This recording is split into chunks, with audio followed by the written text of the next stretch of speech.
دلوں میں تیر گھسائے ہوئے ہوتے ہیں نا، وہ تصویریں جو بنی ہوئی ہوتی ہیں دل میں تیر.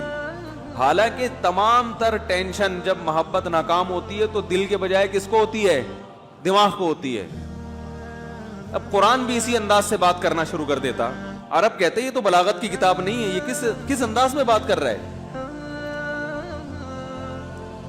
باقی قرآن نے جو دل کی طرف نسبت کی ہے وہ نسبت بھی غلط نہیں ہے، کیونکہ دل کا دماغ سے سب سے زیادہ گہرا رشتہ ہے. اس میں بھی بلاغت چھپی ہوئی ہے، کیونکہ جب آپ دماغ سے کسی سے محبت کرتے ہیں تو اس کا پہلا اثر کہاں پڑتا ہے؟ دل پر. دل کی دھڑکن تیز ہو جاتی ہے.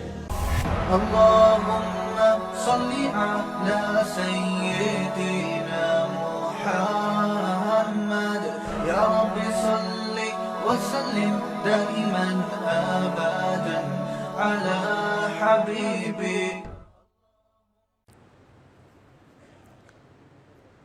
آپ نے کسی محبوبہ کو پیغام بھیجا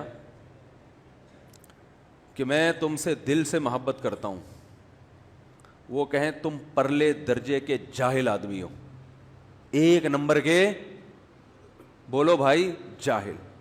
میں نے یونیورسٹی میں پڑھا ہے کہ محبت اور نفرت یہ کہاں سے ہوتی ہے؟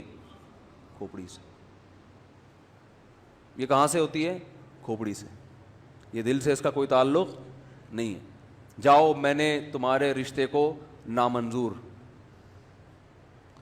اب دوبارہ جب آپ نے ٹرائی کیا کہیں اور تو اب آپ کہہ رہے ہیں میں تم سے دماغ سے محبت کرتا ہوں، برین سے. وہ کہے گی تو پاگل ہے تجھے محبت کے اظہار کا طریقہ نہیں آتا، پتلی گلی سے نکل. تو بھائی نہ دل سے محبت کا اظہار کا لفظ استعمال کرنا سائنس کے خلاف ہے، سمجھ رہے ہو نا؟ نہ یہ کہنا، اور یہ دماغ سے محبت کا اظہار کرنا سائنس کے حساب سے تو ٹھیک ہے لیکن خود دماغ کے حساب سے ٹھیک. دماغ کہتا ہے یہ سائنسی تھیوری کا موقع نہیں ہے، یہ کھوپڑی استعمال کر تو دل سے ہی محبت کرے گا. دلوں میں تیر گھسائے ہوئے ہوتے ہیں نا، وہ تصویریں جو بنی ہوئی ہوتی ہیں دل میں تیر. حالانکہ تمام تر ٹینشن جب محبت ناکام ہوتی ہے تو دل کے بجائے کس کو ہوتی ہے؟ دماغ کو ہوتی ہے. اب قرآن بھی اسی انداز سے بات کرنا شروع کر دیتا. عرب کہتے ہیں یہ تو بلاغت کی کتاب نہیں ہے، یہ کس انداز میں بات کر رہا ہے. باقی قرآن نے جو دل کی طرف نسبت کی ہے وہ نسبت بھی غلط نہیں ہے، کیونکہ دل کا دماغ سے سب سے زیادہ گہرا رشتہ ہے. اس میں بھی بلاغت چھپی ہوئی ہے، کیونکہ جب آپ دماغ سے کسی سے محبت کرتے ہیں تو اس کا پہلا اثر کہاں پڑتا ہے؟ دل پر. دل کی دھڑکن تیز ہو جاتی ہے. اس کی مثال ایسے ہے جیسے قرآن کہتا ہے وَإِذَا سَمِعُوا مَا أُنزِلَ إِلَى الرَّسُولِ تَرَىٰ أَعْيُنَهُمْ تَفِيضُ مِنَ الدَّمْعِ.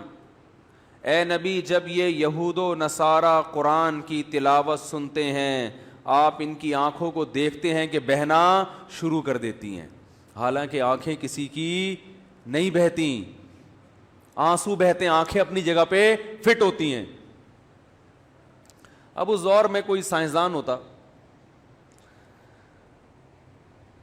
جس کو سائنس کا ہیضہ ہو گیا ہوتا، معذرت، سائنسدان ہونا بری چیز نہیں ہے، سائنس کا ہیضہ ہونا کیا ہے کہ جہاں سائنس فٹ نہیں بھی کرنی وہاں کیا کر رہا ہے. وہ ایک حکیم صاحب نے مجھے بتایا کہ میرے گھر میں کھانا پکتا ہے تو گھر والے میرے خلاف ہو گئے ہیں، کیونکہ وہ ہر وقت غذاؤں کے بارے میں نا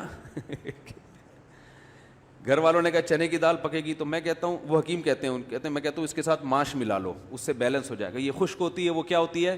ذرا تر ہوتی ہے. تو سارا دن وہ کیا کرتے رہتے ہیں غذاؤں میں. بھائی ایک شریف آدمی، سیدھا سادہ، شریف سے مراد سیدھا سادہ آدمی جب گھر جائے گا جو پکا ہوا ہوگا کھا لے گا. وہ یہ تھوڑی دیکھے کہ بھنڈی میں یہ تر ہے، کریلا خشک ہوتا ہے تو ابھی چونکہ ویسے ہی خشکی بدن میں زیادہ ہے تو کریلا کھانے سے خشکی اور بڑھ جائے گی تو پھر مجھے بھنڈی کھانی وغیرہ. مجھے نہیں پتا بھنڈی تر ہوتی ہے کیا ہوتی ہے، میں مثال دے رہا ہوں. وہ جو پکا ہوگا تمیز سے کھا لے گا، بولے گا کھانے کا مقصد حاصل ہو گیا، طاقت آ گئی، نکل لے گا پتلی گلی سے. ٹھیک ہے نا. حکیم صاحب جب گھر میں جائیں گے تو کیا ہوگا؟ ایک تو نارمل حکیم ہوتے ہیں وہ بھی گھر جاتے ہیں تمیز سے کھا لیتے ہیں، مگر اگر خدا نخواستہ حکمت کا ہیضہ ہو گیا آپ کو، حکیمی کا کیا ہو گیا؟ ہیضہ، تو سارا دن بیٹھ کے بیلنس ہی کرتا رہے گا نا.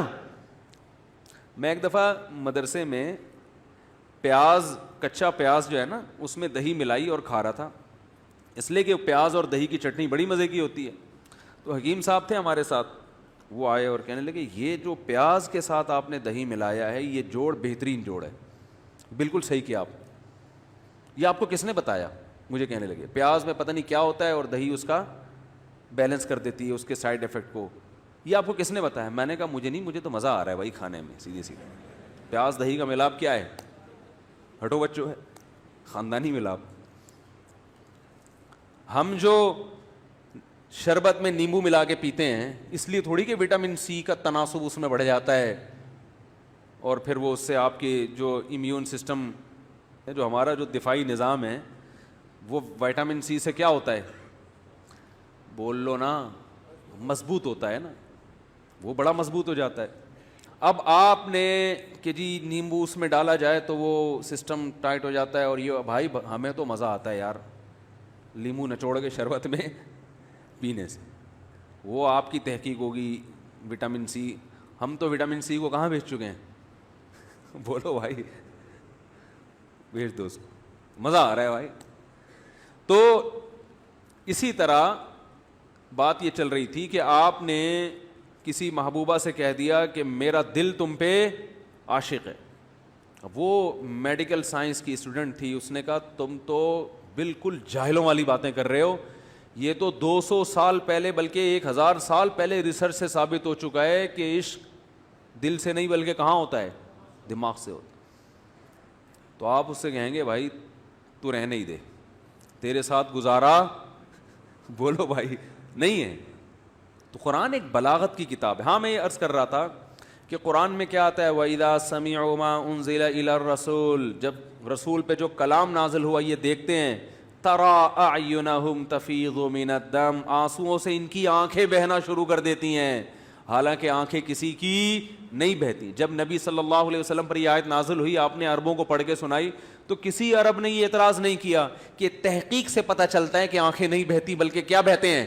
آنسو. وہ سمجھتے تھے بھائی ان کا مطلب کیا ہے، مقصد یہ کہ بہت زیادہ روتے ہیں، بس اس کے علاوہ اور کوئی مقصد نہیں ہے.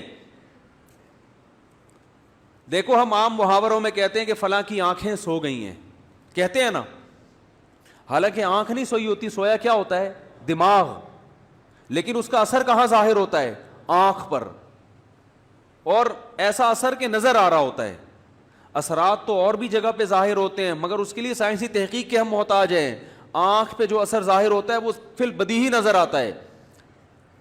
تو اسی طرح قرآن دل کی طرف نسبت کرتا ہے، اس لیے کہ دماغ میں جب بھی کوئی چیز داخل ہوتی ہے، محبت یا خوف، اس کا فوری اثر کہاں آتا ہے؟